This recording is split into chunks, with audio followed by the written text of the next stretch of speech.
So this is a quick video about the X-T10. I recently decided to switch over to Fuji after a brief but not very exciting relationship with the Sony A6000. I bought that just to try the Sony system, see how I felt about it, but really didn't feel comfortable for me. But I really do like these. I started with the XT1, which is wonderful, and I wanted something even smaller but compatible as a pairing camera in case I want two bodies with two different lenses on.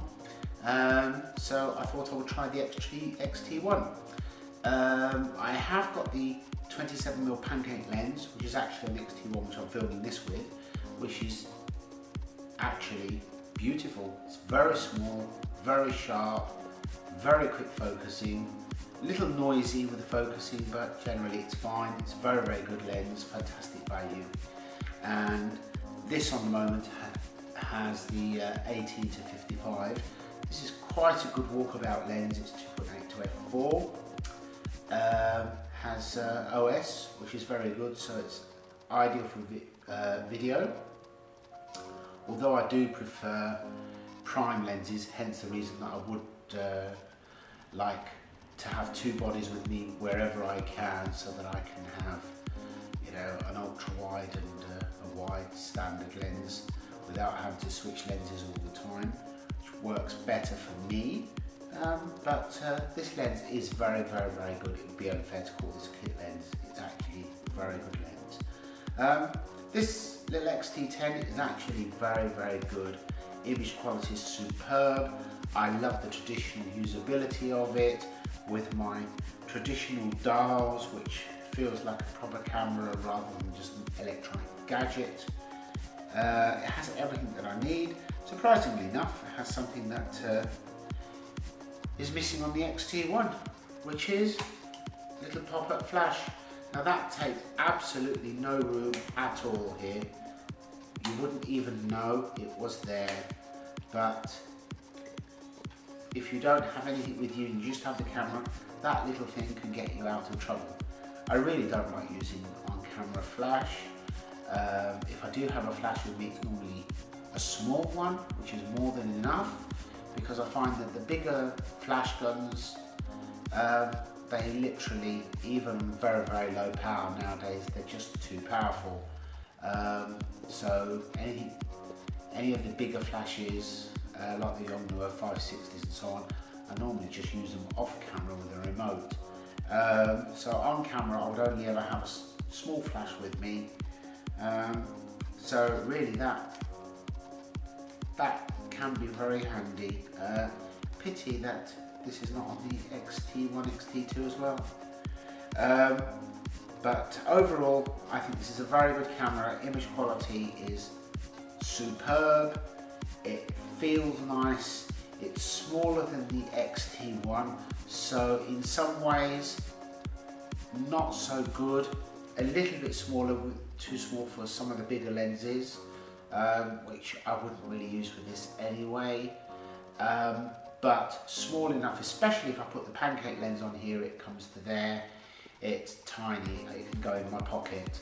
So I can see myself taking this camera out with me a lot more than I did with my Nikons, because I gradually got a bit fed up of the bulk and the weight.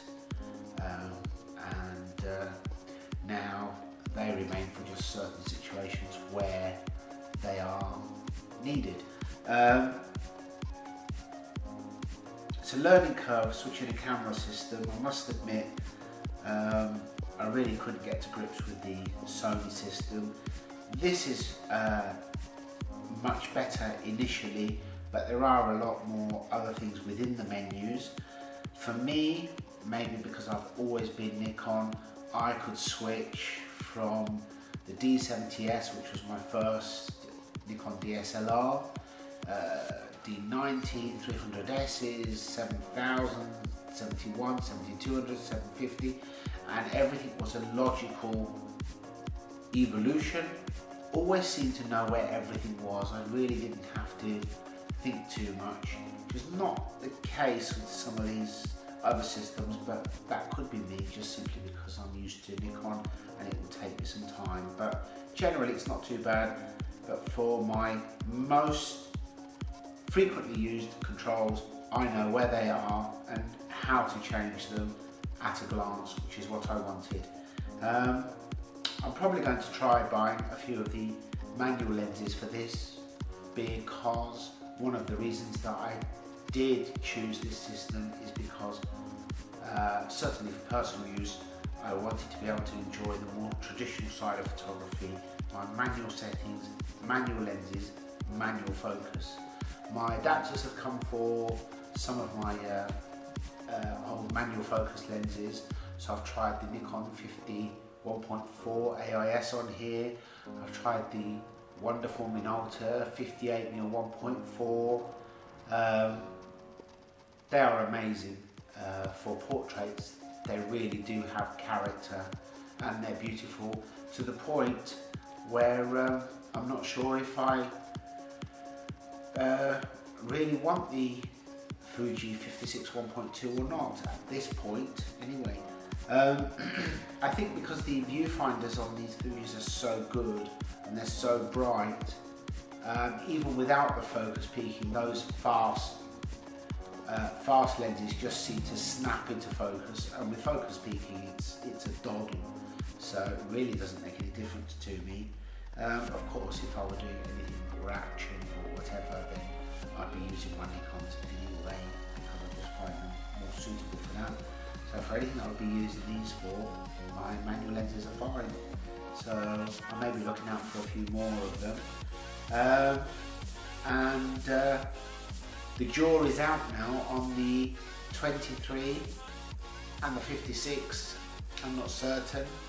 I might actually go for some older manual lenses, or even some of these new manual lenses that are available now, because they are very good quality, and I would like to try some lenses with character and lenses with a purist feel to them. So I'll update you in the future. That's all for now. XT10, very good, fantastic value used,